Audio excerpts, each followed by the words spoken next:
Assalamualaikum warahmatullahi wabarakatuh. Perkenalkan, nama saya Resti Karunia Mukti dari kelas Sistem Operasi. Di sini saya akan menjelaskan PowerPoint yang saya buat. Slide selanjutnya terdapat min-map sistem operasi. Di dalam min-map sistem operasi ini terdapat fungsinya. Fungsi dari sistem operasi tersebut adalah: pertama, mengelola program; yang kedua, mengelola memori; yang ketiga, menyediakan antarmuka pengguna atau interface. Jenis-jenis sistem operasi adalah: yang pertama, sistem operasi MS-DOS; yang kedua, sistem operasi Microsoft Windows; yang ketiga, sistem operasi Mac OS; yang keempat, sistem operasi Linux; yang terakhir terdapat sistem operasi Unix. Komponen sistem operasi. Komponen sistem operasi terdiri dari manajemen proses; yang kedua, manajemen memori utama; yang ketiga, manajemen berkas; yang keempat, manajemen input or output; yang kelima, manajemen penyimpanan sekunder; yang keenam, jaringan; yang ketujuh, sistem proteksi; dan yang terakhir, command interpreter system. Dalam sistem operasi terdapat sebuah proses. Proses adalah suatu aplikasi yang sedang berjalan. Di dalam proses ini terdapat 5-step model proses yang terdiri dari new, ready, running, waiting, dan yang terakhir terminated. Jenis-jenis proses ada 3, yaitu yang pertama, multiprogramming; yang kedua, multiprocessing; yang ketiga, distributed processing. Dalam sistem operasi juga terdapat thread.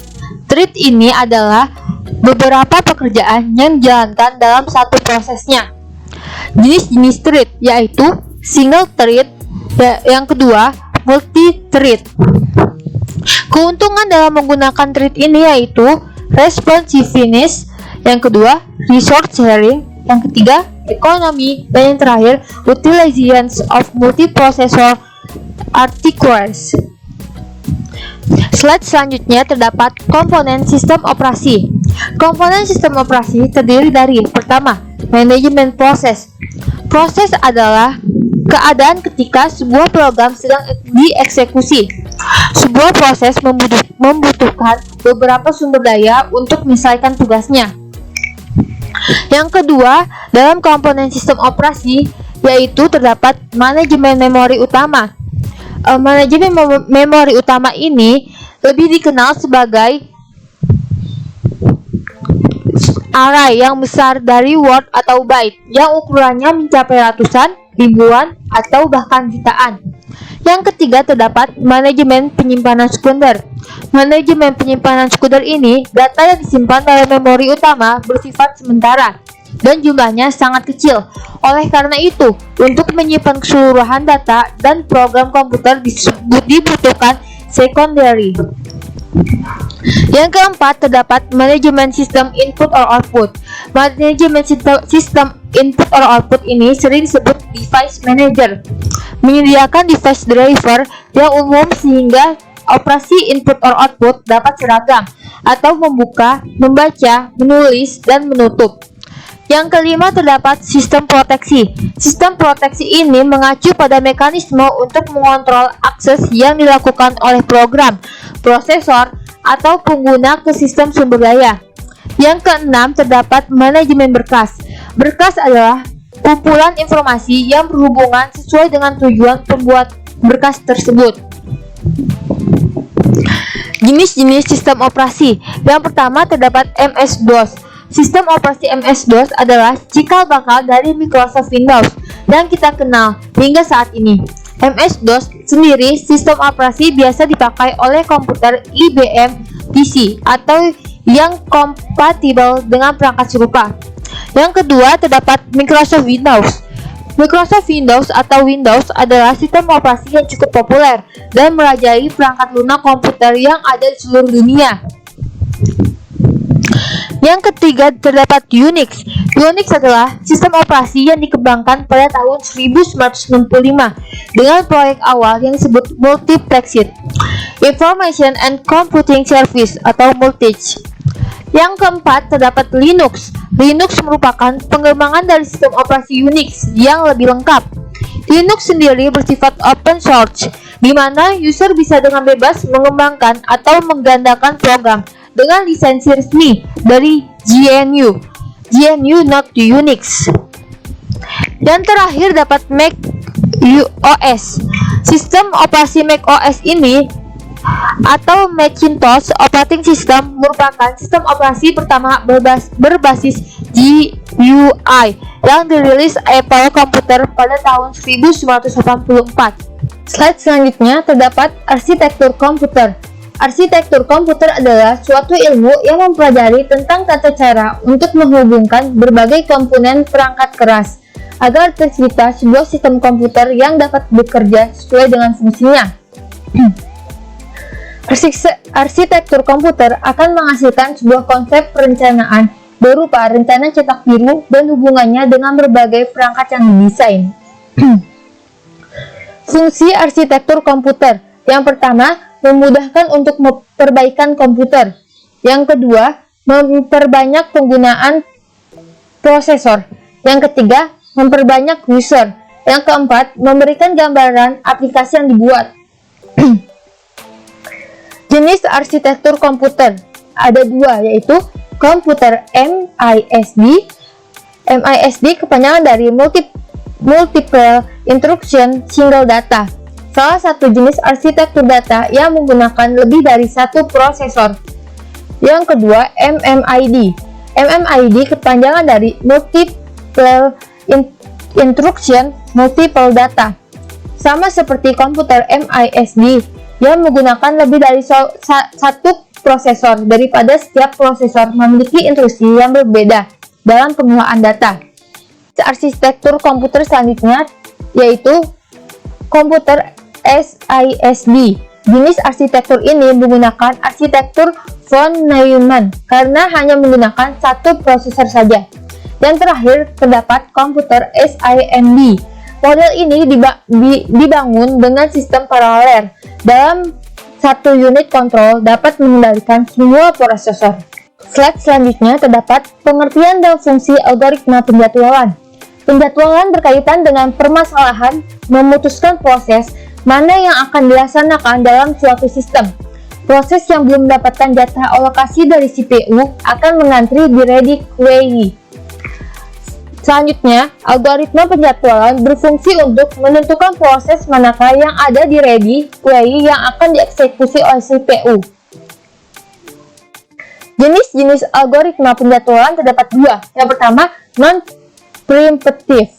Non-preemptive adalah algoritma yang didesain agar setelah proses yang sedang berjalan memasuki negara adalah proses yang diperbolehkan, tidak dihapus dari prosesor sampai selesai dengan waktu layanan secara eksplisit atau hasil prosesor. Yang kedua, terdapat preemptive. Preemptive mempunyai arti kemampuan sistem operasi untuk memberhentikan sementara proses yang sedang berjalan untuk memberi ruang kepada proses yang prioritasnya lebih tinggi. Slide selanjutnya terdapat deadlock. Deadlock adalah suatu kondisi di mana dua proses atau lebih saling menunggu proses yang lainnya untuk melepaskan result yang sedang dipakai. Karena beberapa proses itu saling menunggu, maka tidak terjadi kemajuan dalam proses-proses tersebut. Penjelasan kedua, deadlock adalah masalah yang biasa terjadi ketika banyak proses yang membagi sebuah result yang hanya boleh dirubah oleh satu proses saja dalam satu waktu. Deadlock dapat didefinisikan sebagai pemblokiran permanen sejumlah proses yang berkompetisi dalam mendapatkan sumber daya sistem atau yang berkomunikasi satu dengan yang lainnya. Semua deadlock mencakup konflik kebutuhan akan sumber daya oleh dua proses atau lebih. Syarat terjadinya deadlock. Syarat terjadinya deadlock yang pertama adalah mutual exclusion. Mutual exclusion conditional. Hanya ada satu proses yang boleh memakai sumber daya, dan proses lain yang hanya ingin memakai sumber daya tersebut harus menunggu hingga sumber daya tadi dilepaskan atau tidak ada proses yang memakai sumber daya tersebut. Syarat terjadinya deadlock yang kedua yaitu kondisi genggam dan tunggu atau hold and wait. Hold and wait ini proses yang sedang memakai sumber daya. Boleh meminta sumber daya lagi, maksudnya menunggu hingga benar-benar sumber daya yang diminta tidak dipakai oleh proses lain. Hal ini dapat menyebabkan kelaparan sumber daya, sebab dapat saja sebuah proses tidak mendapat sumber daya dalam waktu yang lama. Yang ketiga terdapat kondisi non-preemption. Non-preemption condition. Sumber daya yang ada pada sebuah proses tidak boleh diambil begitu saja oleh proses lainnya. Untuk mendapatkan sumber daya tersebut, maka harus dilepaskan terlebih dahulu oleh proses yang memegangnya. Selain itu, seluruh proses menunggu dan mempersilahkan hanya proses yang memiliki sumber daya yang boleh berjalan. Yang keempat terdapat kondisi menunggu secara sirkuler atau circular wait condition. Kondisi seperti rantai, yang sebuah proses membutuhkan sumber daya yang dipegang proses berikutnya. Slide selanjutnya terdapat starvation. Starvation adalah kondisi yang biasanya terjadi setelah deadlock.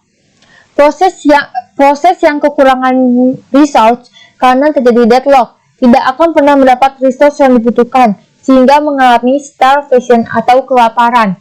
Starvation adalah kondisi yang biasanya terjadi setelah deadlock. Proses yang kekurangan resource karena terjadi deadlock tidak akan pernah mendapatkan resource yang dibutuhkan sehingga mengalami starvation atau kelaparan. Starvation dapat terjadi pada proses penjadwalan yang menggunakan prinsip proses yang paling cepat diselesaikan didahulukan, seperti pada shortest job first atau SJF dan penjadwalan prioritas. Proses yang kekurangan resource karena terjadinya deadlock tidak akan pernah mendapatkan resource yang dibutuhkan sehingga mengalami starvation atau kelaparan. Starvation dapat diatasi dengan aging atau pemrosesan dengan cara round robin. Mengatasi starvation aging. Proses awal yang ada diberi urutan N. Pemrosesan dengan rumus N sama dengan P plus T atau P titik N maksimum akan mulai dikerjakan dari proses yang lain dinaikkan tingkat urutan prosesnya agar nanti jika ada proses lain yang masuk, proses terdahulu mendapatkan bagian resource yang dapat dikerjakan. Jika ada beberapa proses yang memiliki N maksimum, maka di antara proses tersebut dilihat dari waktu yang dibutuhkan untuk menyelesaikannya. Jika masih sama juga, maka dilihat waktu kedatangannya. Di bawah ini merupakan flowchart penyelesaian starvation dengan aging.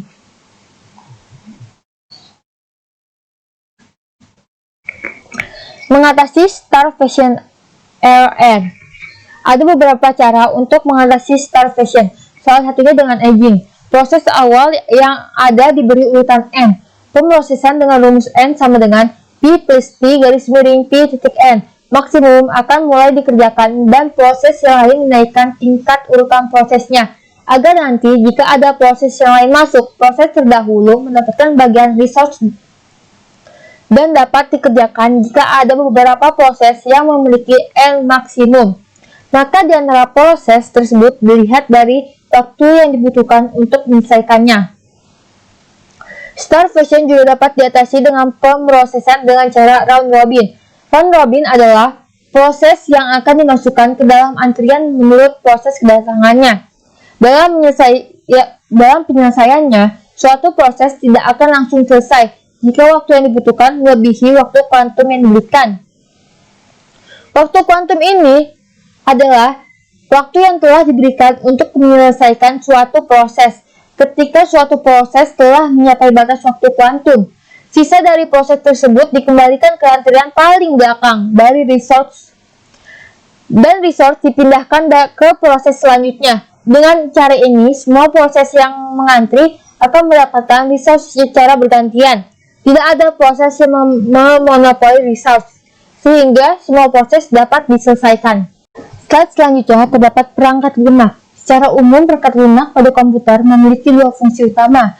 Fungsi yang pertama sebagai pemroses data, perintah atau instruksi khusus. Dengan begitu, pengguna bisa mengoperasikan komputernya sesuai dengan hasil kerja yang diinginkan. Selain itu, fungsinya adalah untuk sarana interaksi yang mengkoneksikan pengguna dengan perangkat kerasnya. Software atau perangkat lunak. Pertama, perangkat lunak sistem operasi. Perangkat lunak sistem operasi atau operating system merupakan piranti dasar yang ada dalam suatu komputer sebelum adanya perangkat lunak yang lainnya. Peran dari perangkat ini adalah mengendalikan, mengontrol, dan memberikan koneksi antar perangkat keras komputer yang dapat bekerja sama. Ada beberapa contoh perangkat lunak yang termasuk kategori sistem operasi, di antaranya Windows, Linux, Mac, Android, dan masih banyak lagi. Sistem operasi yang memiliki kekurangan dan kelebihannya masing-masing, seperti Windows yang menjadi sistem operasi primadona di kalangan masyarakat. Hal itu dikarenakan desainnya yang user-friendly dan mudah digunakan di berbagai perangkat komputer yang berada di pasaran. Yang kedua, perangkat lunak pengolah data. Perangkat lunak pengolah kata atau disebut word processing merupakan perangkat lunak yang berhubungan dengan pembuatan dokumen, penyuntingan, ataupun penyusunan dokumen. Hasil yang diperoleh dari perangkat ini berupa dokumen seperti surat lamaran kerja, proposal, naskah pidato, dan sebagainya. Walaupun dikatakan sebagai pengolahan kata, perangkat ini juga dapat menyajikan kata dalam bentuk grafik, gambar, tabel, dan lainnya. Yang ketiga, terdapat perangkat lunak pengolahan data. Perangkat lunak pengolahan data merupakan jenis perangkat lunak yang berhubungan dengan pengolahan data dalam jumlah yang cukup besar atau database. Dengan menggunakan perangkat ini, kita dapat membuat data, menyunting, menyeleksi data dengan kriteria tertentu, serta membuat laporan. Beberapa contoh perangkat lunak pengolah data seperti Microsoft Access, Foxbase, SPSS, MySQL, DBase, dan lainnya. Keras. Perangkat keras komputer atau hardware adalah sebuah komponen fisik pada komputer yang digunakan oleh sistem untuk menjalankan perintah yang telah diprogramkan, atau dalam arti singkatnya, sebuah komponen pada komputer yang bisa disentuh, dilihat, dan diraba.